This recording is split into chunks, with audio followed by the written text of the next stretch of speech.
How have you been keeping yourself going then during this time, where your creative juices are somewhat possibly held back with this lockdown? You're restricted in several ways because there's certain things you couldn't do. How have you been able to keep your creative juices flowing?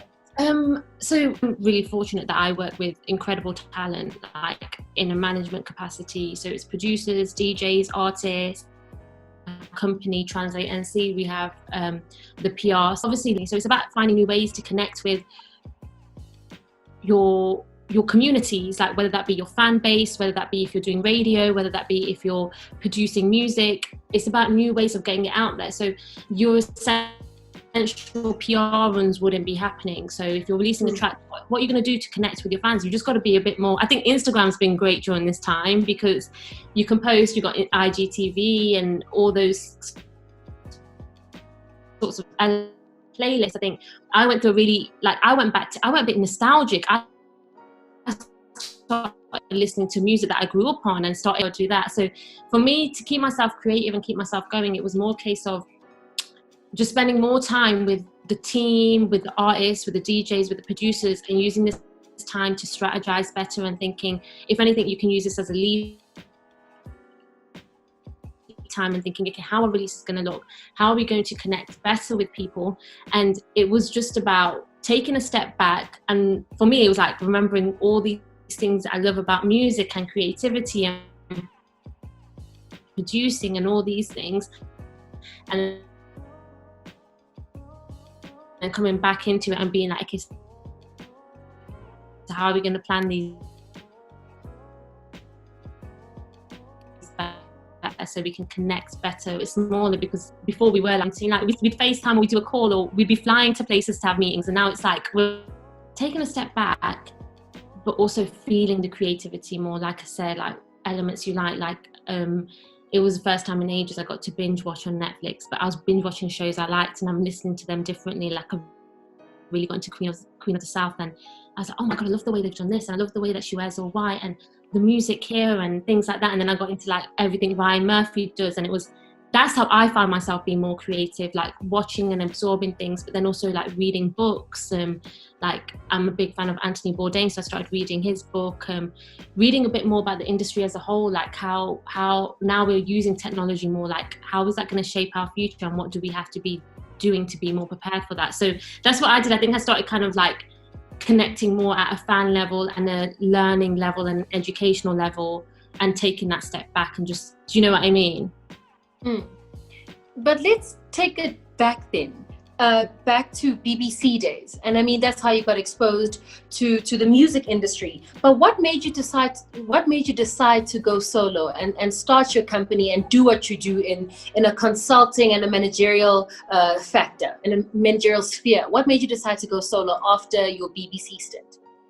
So when I was at the BBC, I was working with DJ Edu and DJ Femtex, producing their shows. So we were doing like interviews and like amazing sessions at Maida Vale with artists. And like, I remember we got YC to do Juice, like acoustically for the first time. But what happened was whilst I was there, I connected with artists, DJs, producers, and you just start, I think for me, it was a case of when I started working there, I started working with Mr. Easy. And that led to me working on his team in a managerial capacity. And the BBC was an amazing learning ground because you can do as much as you would like to there, in the sense that if you're producing someone, you can come up with these ideas like, let me think of one thing. Okay, with DJ Eddie, when we went to do the MTV Mamas, it was me, him, a mic and a camcorder, and we came up with all this content. Like we were interviewing Stoneboy, YC, Casper, Savvy. Like we did this amazing piece and we came up with all this content. And then it was like we did a whole week at One Extra, which was dedicated to music from South Africa. And it was like you're hearing the likes of DJ Maphorisa on daytime radio, and we were getting DJs from across South Africa sending in mixes. And like we did this documentary, which was a 4-part documentary about the infrastructure of South Africa compared to the rest of Africa when it comes to releasing music. So this was back in 2016. Obviously, since then, a lot has changed in terms of that. But whilst doing that, I got more connected with music. I got more connected with working with artists, with DJs, producers directly. And with working on the Mr. Easy campaign and managing him, especially in the UK and European side, you kind of want more. It was like a natural evolution. So in 2018, I kind of thought, what's the next direction? Like, I love producing radio, but there's so much more to give. And especially as someone who loves music and that entertainment and the kind of creative processes, I set on my own company, TranslateNC, because my client base had grown as well. And I started managing DJ Semtex, who taking off tremendously in the sense that he's doing his DJ bookings, he's written the book on hip hop, he has the podcast, and he's also doing radio. So I kind of decided, right, I'm going to jump in with both feet, because if you don't do it, you're never going to do it. You're always going to be like, well, I'll do this during the day and then this will be my side hustle. And I just, jumped in both feet, and I've never looked back. And I think it's more a case of when I started going down that route of managing, you realize like the world is your oyster, and the creative processes that you go through are incredible. Like from sitting in a studio when a track's being made, to thinking about the rollout, to thinking of all these other things. But then on the other side, you have all the business processes. And I think for me, it was a case of, I always think like there's two ways of looking at things. I was DJing at one time, and I realized that if I want to manage DJs and artists, I can't be the talent. You either look after the talent or you're the talent. So for me, it was like, if I want to be great at managing, and if I want to be great at having my own business and all these things, I have to do that 100%. I can't be in and out. So that's when I was like, right, 2018, take this leap of faith, and touch wood, it paid off. But you mentioned Semtex, you mentioned Edu. These are names that have been in the industry for just about 2 decades, if I'm not mistaken, And here you are as that new energy, new blood, coming with new ideas to offer them. How are you able to navigate both grounds? Because Semtex is predominantly in the hip hop side, and here is Edu in the more Afrobeat, African sound. But the difference in African is that you're not in Africa, you're in London. How are you able to hit the ground and be able to balance both sides? So, and there's always genres, and I think genres are great in terms of defining music, but music is music at the end of the day. I think when I was growing up, my dad had a record room in our house, and it was from floor to ceiling full of records. That record collection consisted of Dr. Dre, Snoop Dogg, Bruce Springsteen, Foo Fighters, Red Hot Chili Peppers, like everything and anything, Marvin Gaye. And it's like, so from a young age, when I first started listening to music, I never saw it as genres. I always just saw it as music. Like, when you're really young, before you go to MTV, and there's MTV Bass, MTV Rock, Kerrang, and all those things, MTV Dance. So for me, I think when I started working on both Edu and Semtex's show, it was a lot about learning. I remember I was assistant producing first on both shows. So I'd be sitting there listening to the music and understanding it. And obviously I have a little bit of knowledge, but I'm nowhere near knowledgeable as them. Some people who live, breathe the music in, week out. So it was just a case of like, I connected with the music. I remember, and Eddie will tell you this, like I was really quiet during the first few weeks because I'm always about learning and just proving that I can do the job.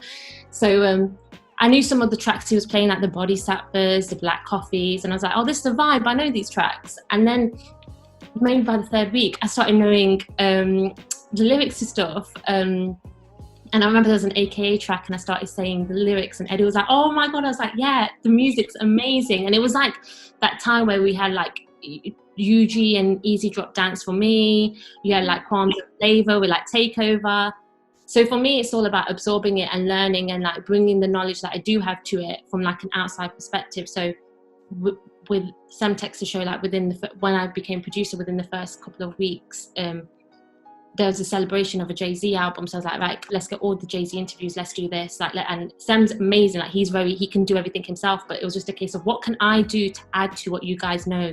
Like, is it a case of pulling sessions together? Is it a case of doing this? So in terms of like learning about the music, it was literally like absorbing the music, learning about it and listening. And also, I suppose, coming into like a show like DJ Edu's on One Extra, someone who has years of knowledge, who's seen the music and the scene and the artists grow to where they are now, listening to him, but then also saying, but then how did this happen, and asking the right sort of questions. So it was a bit like that. It was a bit like learning from them, but then they know exactly what they're doing. So for me, coming in from a different perspective, like you said, who's someone a bit more newer to the scene, and probably thinking like, what would I like to see? What would I like to see as a fan of the music first?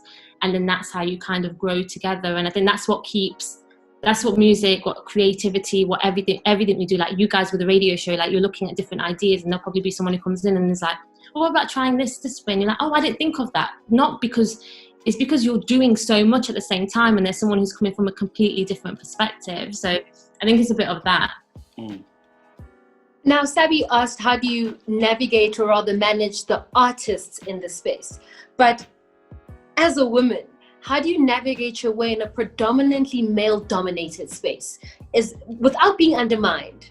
Like, how do you stand your ground? How do you do what you do without feeling like I'm a girl, I should make myself small, my voice is not too loud, even though you know what you're doing?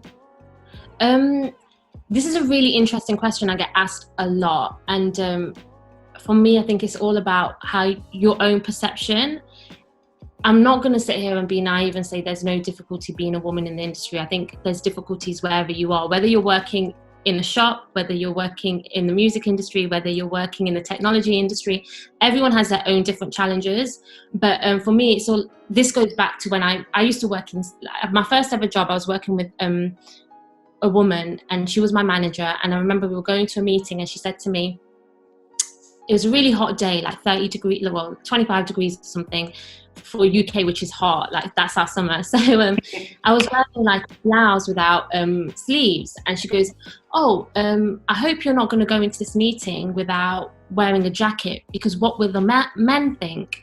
And that really stuck with me, because I was like, that shouldn't even cross your mind. So for me, it's always been in my core that whenever I'm in a position when I'm working with other females or whoever I'm working with, is to try and empower them to not even think on that. Yeah. Like you shouldn't have that niggling thing in your head.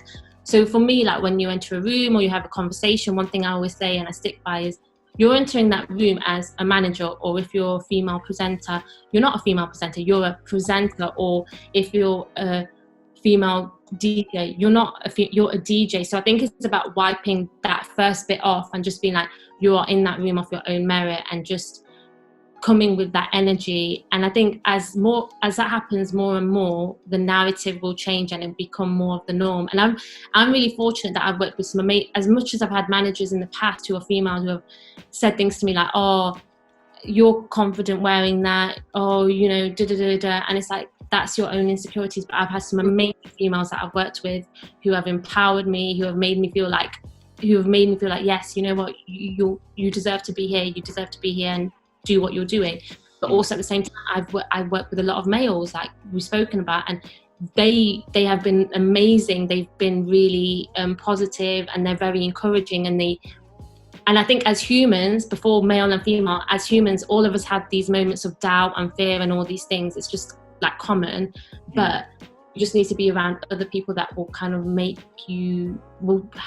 that happen less and less in your mind. So it's like when you're around that energy, it changes your ability, your perception, and the way you do things anyway, and it becomes a norm. So I think there's a big conversation around this, and it's something that happens loads, like a lot of panels, a lot of even just conversations I have with other artists or managers or producers, and it's like, oh, but how do you navigate the female thing, and like it being a male dominated industry? I'm like, you know what, I don't see it that way. I just see it as like, first and foremost, we're humans. We've just got to walk into those rooms, have those conversations at that level, and as that becomes the norm, it'll change. But we have to instill that change, and we have to empower one another as well, as women, as humans, as counterparts in this music industry. You know, as I'm listening to the story and what Elsa just asked you, I can't help but wonder, from the first woman that was your leader when you got into the business, and all the meetings that you've had to attend since you've assumed the role of being a manager or heading up a company, talking about Translate, would you say the gap is still fairly huge, or you've seen a vast change throughout the years that you've been in the business? This is interesting. I think there's still work to be done on all levels, on so many things, but I think there's an improvement. Like some of my business partners and other things that I do are women, and they're doing great things in their jobs. I've recently taken on an artist from LA, from Miami, based in LA, and she's killing it in what she's been doing and what she's going to do. So I think there's still thing is, because I don't look at it that way, but I do know, like, sometimes when I go to a session, now you're making me think about it. Oh, there's probably more males in the room. But I do think it is changing, and I think, but it's not a big deal. I don't look at it like, oh my God, there should be. I just think, if anything, if you're good at what you do, whether you're male or female, it doesn't matter. If you're good at what you do, you're good at what you do, and you'll get into those rooms. And what we'll do is we'll make that change as more and more of us do that. And I think it's more than just like this and that. It's just be great at what you do, and then no one can kind of like make you question it, if that makes sense. But I think there has been a small shift, definitely for me. Like, even for example, there's someone called Shanice who's just got she's been working at YouTube, and she's got an amazing new title working with artists, and she's great. And it's like, wow, when I was working with you before, you were doing this, and now you're doing this. So I do think there is change happening, but at the same time, we just need to celebrate those more, which is happening.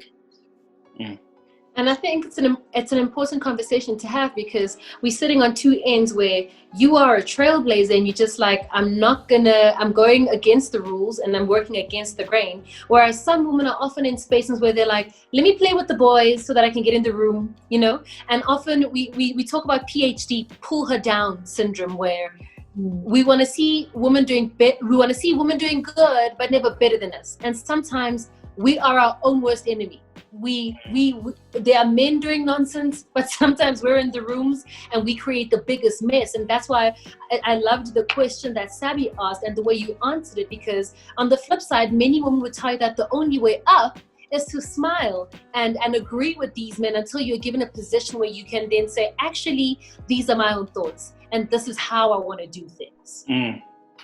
But in your industry, sorry about that. With your industry and what you just said, in a world that is moving so fast, we live in an age where we see the skill and we see the talent, but we still want to know about the Instagram followers. And I feel like some managers are so lazy, because you're only going to approach me when I've got 50,000 followers, and that makes you do less work, for lack of a better term. Do you guys operate the same way, or rather, do you operate the same way, where you just like, a manager manages everything? And if you're confident in the work you do, I can take you from 10 followers to 10,000 followers. So when it comes to the effect and how much weight social media carries when it comes to the talent that you choose to manage, what's your take on that? So interesting you say that, because we're like, this is something we talk about all the time, and I think, social media following helps, but it's not the be all and end all. And if someone's got talent, and especially so there's different ways of looking at it. I've been in situations where I work with talent who have got X amount of followers and have grown, talent who have already established, and talents that are literally starting, just scratching the surface. I think if you're I honestly believe that shouldn't play. If someone's talented, you as a manager and as an artist, your team should be like, how are we going to build this? How are we going to build this together? If it's a finished product, great, but then what are you going to add to expand that finished product? Do you know what I mean? So I think social media is important because it's how we connect. That's the thing. It's how we connect. It's like how, along with playlists and YouTube and radio, and publications, that's your first thing. When you hear a new artist you like, what do? What's your Insta? Okay, let me follow. That's like the general thing. But I think all that stuff takes time and building, and I don't think it's a make or break, because you could have 1 million followers, right? But are 1,000 of those followers going to go buy your merch if you were to drop merch? Are they going to even stream your music? I know people who have X amount of 1,000 followers, but they can't even get 1,000 streams. So I think before you look at that, and people can buy that stuff, which I hate, because I'm it's never going to relate. But before any of that, I remember I was doing a panel now in 2018, and there was a guy saying, I've only got I don't know how to build up my following. I don't know how to do this. I goes, okay, so how many followers have you got on Instagram? And he goes, 50. I go, oh no, he goes about 500, and goes, okay, so where are you from? And I think he says somewhere called Birmingham, which is a town in the Midlands here in the UK. And it's like, okay, so you've got 500 followers, so why don't you look at somewhere with like 50 capacity and just doing a small live show? And then that's how you build. Like, it's better to have real fans that are invested in you, your music, and whatever you do. I saw a tweet somewhere where someone said, if you've got 1,000 fans, you're fine. If those 1,000 fans are going to stream, buy, and do this, you're good. Do you know what I mean? Because then they've invested with you in life. I'm not saying that's the goalpost, but that's a place to build, and you build and you build and you build. So I think looking at following is just that, like, yes, you can have a following, but out of those following, who are your actual fans and who's going to connect with you and follow, not just follow you on a page where you're getting likes, but be a part of your journey. If tomorrow, let's say, a social media site was to go down, how are you going to connect with them really? Do you have their mail? Can you mail them? Can you do this? Can you do what's that other interaction? I love the fact that you did. I love the fact that you raise ownership, because you, Savvy. Yeah. Look, I love that you raise ownership, because a part of me feels like some managers, I'm now going to speak in a South African context based on my interaction with several managers. In SA context, I'll easily say probably we have 10 of the best in SA managers who have done some incredible things for their artists. I still feel there's a lack of understanding the responsibility of the job of being a manager. For example, when we reach out for these interviews, we probably have to send 7, 8 emails before we get to the Nikki who's going to get us close to Mr. Easy. But in South Africa, maybe it's because of the position we're at now as a show, where we can skip the process and get to Nikki, then get to the artist. But I feel like some artists don't understand what is expected out of the role of being a manager and what they have to do. Because some managers are road managers, they do PR, then they also manage the artist. What is the essential role of the artist manager? Yes, and they're celebrities themselves. From your understanding and what you're doing as Translate, you know, what is the key responsibility as a manager, and what you're doing to escalate the brand, because the word brand also is misused these days, you know, to escalate the brand awareness or the talent awareness to the world? I don't think one rule applies to all. That's one thing, because each talent is different. So when I look at my Guilty Beat, DJ Semtex, DJ Limelight, Riella, like, each one of those have different needs and are in different stages. So I don't think there's a one rule fits all for management. But I just think in the purest form, if I was to say to an artist, when you're looking at a manager, what you're looking at, you just need somebody who's going to be able to firstly understand you, your music, your journey, where you're going, and is going to be able to support you with that.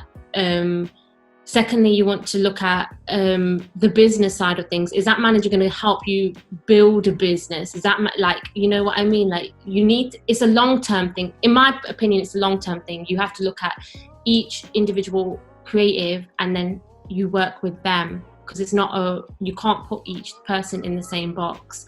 So for an artist, when looking for a manager, I think it's about building with someone who can also help you get to what you need. Like, there's no point in having someone where you're doing all the work. Like, what are they doing to enhance that? You could be a great producer, and you've got your network of people you work with. Your manager should be taking you out of that network and expanding you and putting you in different spaces, places, sessions, etc., building those relationships.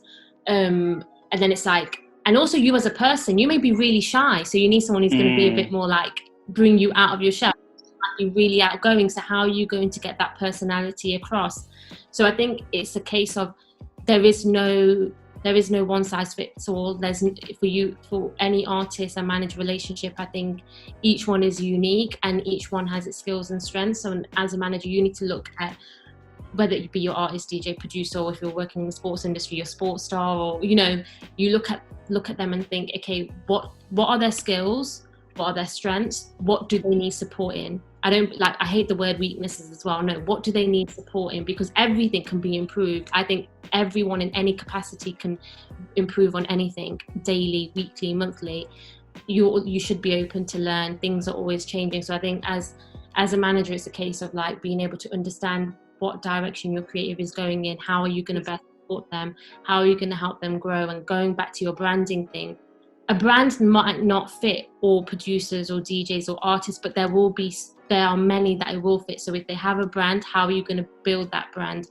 Is it about making sure they've got, like, taking TranslateNC for example, like, it's not it needs to be plastered everywhere, but if you know, you know, if you don't, you don't, and that's fine, because that's it, it's behind the scenes. But if you're a producer or an artist who's got a great brand, a great kind of look, how are you as a team, that's it, before anything, you and your manager or a team, how are you going to build that together and get that in the spaces that needs to go? But and the business is so important. Like, are you thinking about the business? Like, have you got a good lawyer? Have you got a good accountant? Have you thought about all these other things? Like, that's just as important as well. And to me, that's what makes it. But like I said, you can't have, it's not one size fits all. Each relationship will be different, and each perception will be different.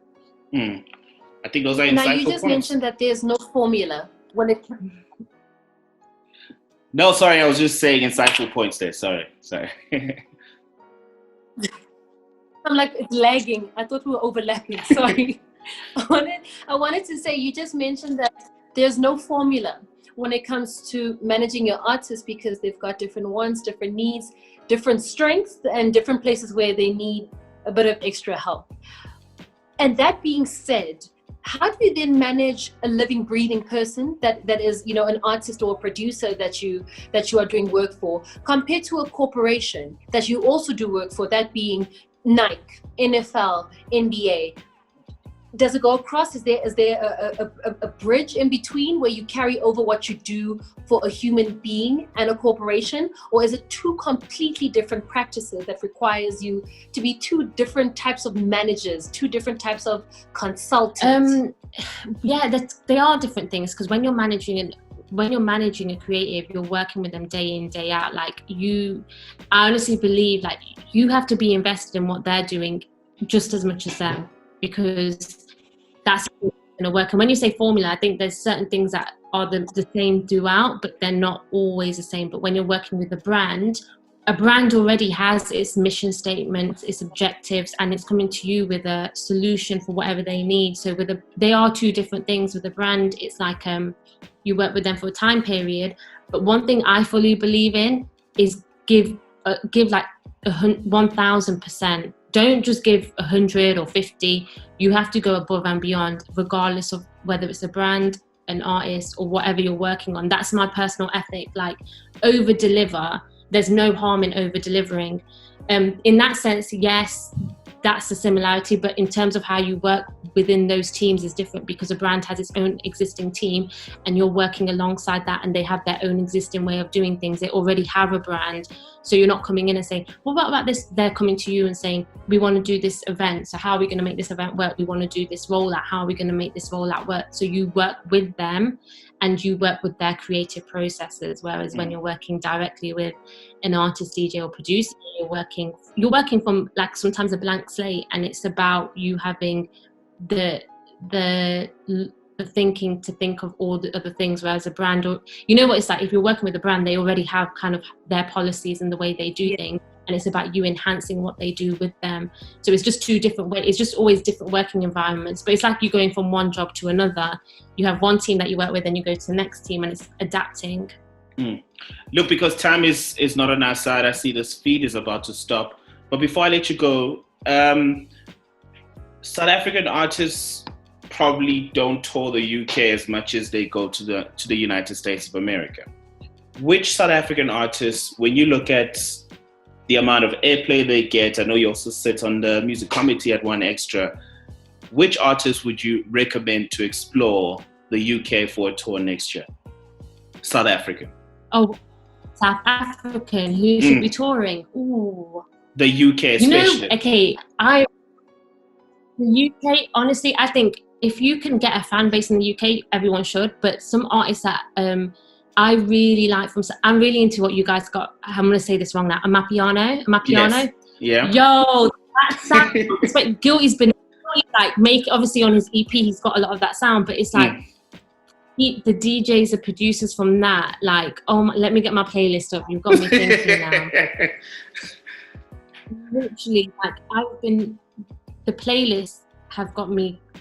I just love it. I definitely think like, is it Kabza De Small? Yes, Kabza De Small. Yeah, like you can see already, like people are starting to interact with him. Like definitely should be. Obviously, Maporisa, he's already kind of been here, done his thing, but I think there's more to do. Like Nasty C, like, you know, Casper, all these guys are like doing their thing. Major League, I know they've done festivals and stuff, but they should be touring. But this Amapiano sound, like there's something in that. There's something like, I know Moonchild would be cool because Moonchild just did that track with Getz and JK. Yeah. He's already starting to do the crossover thing with the music.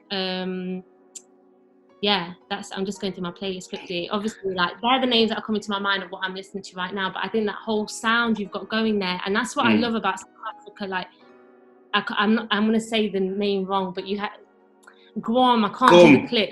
Yeah. Yeah. I'll listen.